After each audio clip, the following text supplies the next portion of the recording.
Relations and Gender Equality and approved by the Senate President ng contempt citation and order to arrest laban sa Chinese national na si Guo Huaping, also known as Alice Leal Guo. Nagpapasalamat ako sa Senate President sa maagap na tugon nila para mailabas ang arrest order. At salamat din kina General Angkan na alam ko binuhos ang buong puwersa at lakas para sa operasyon na hanapin si Guo Huaping ng Senate OSAA. But Mr. President, I am now in receipt of information that this person was already in fact out of the country on July 18, 2024 to Kuala Lumpur, Malaysia. Ipapakita ko po ang dokumentong ito bilang patunay na pumasok sa Malaysia si Alice Guo. Siya po ay pumasok ng 12:17, 13 seconds military time ng July 18. Kaya ibig sabihin, umalis siya ng Pilipinas sa gabi ng July 17. Mr. President, hindi po pwedeng ipagkaila na siya ito dahil match na match po ito sa kanyang Philippine passport na ifa-flash ko ngayon. Maraming salamat sa NBI sa impormasyong ito.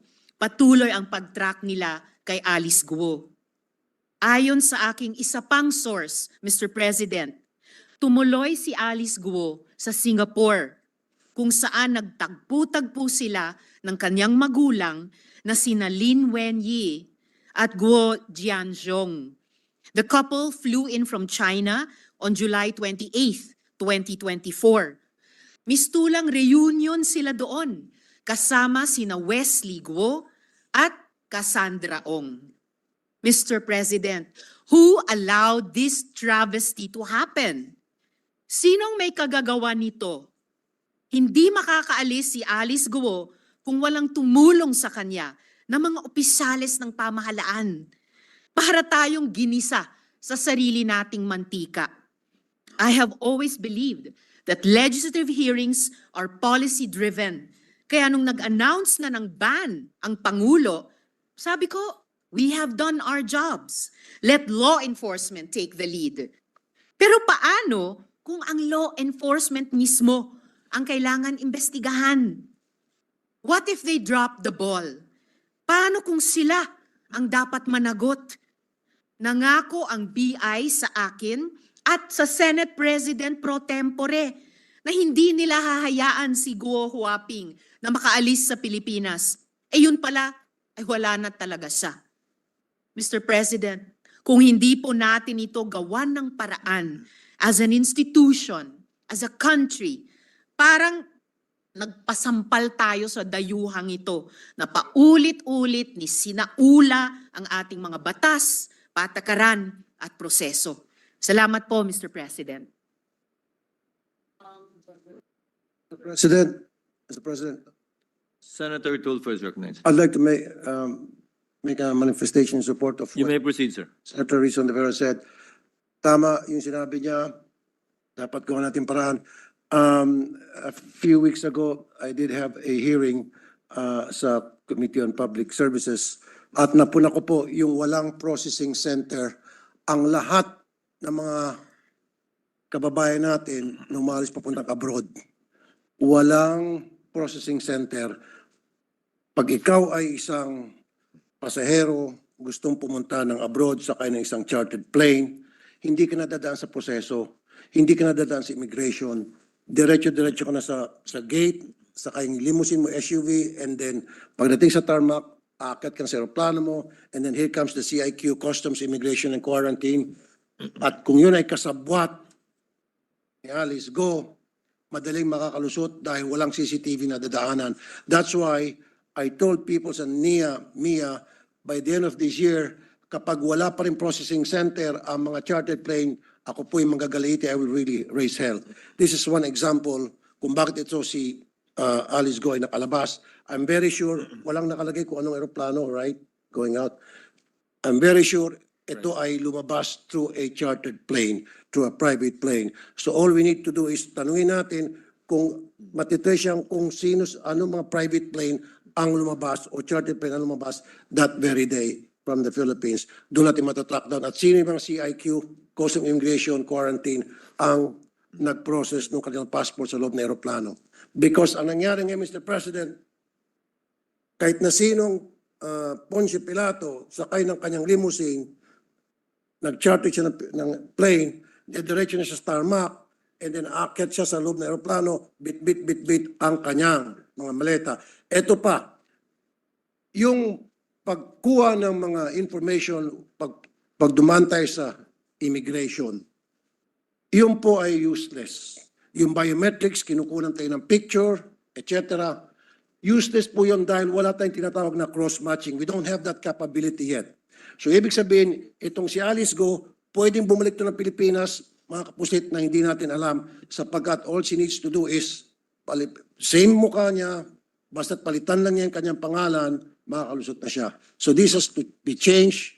At again, ako'y nanawagan sa mga taga-NAIA, MIA, Immigration, get your act together dahil by the end of this year, gusto ko magkaroon ng processing center ang lahat ng pasahero going in and coming out of the country.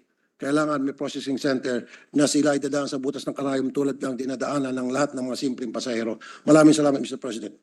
Mr. President, Salamat po, Mr. President. Ako po, kung magtangka pa yang si Guo Huaping bumalik dito sa Pilipinas, siguro naman huhulihin na talaga siya, di po ba?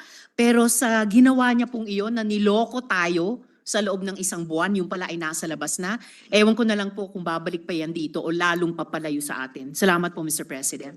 Mr. President, Senator Poe, what is your pleasure? actually, I would also like to confirm that during some instances in the past, there are private planes that have taken off and there was a conflict between the immigration and the airport security group.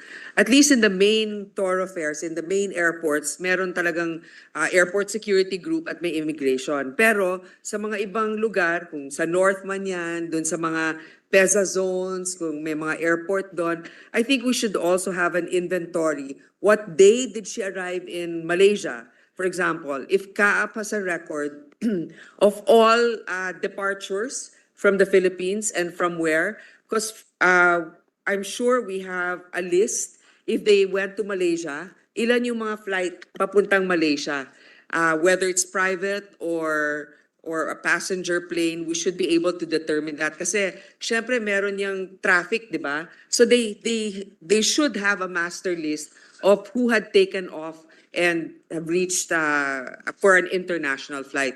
So that's one possibility for us to be able to track them. Pero ang ginawa natin dati sa NAIA, also for the information of the new chair of the Committee on Public Services, lahat ng mga gates may mga CCTV na para yung sa mga, kasi nangyayari dito sa mga private planes, papasok sila dun sa mga side entrance ng airport, hindi alam kung sino mga pasahero dun, kunyari grandia na tinted.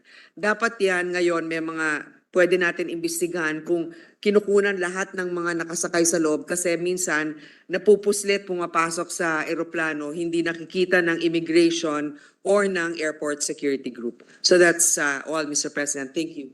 Mr. President. If I may, Mr. President, salamat kay Sen. Grace. And tungkol po dun sa CCTV, mukhang sanay itong si Guo Huaping. Maybe this is not the first time she did this. Dahil kung i-enlarge po natin yung photo dun sa ipinakita kong slide kanina, hindi po na-capture ang image niya dun sa CCTV. So dumaan or idinaan siya sa spots na hindi mahuhuli kahit yung video image niya.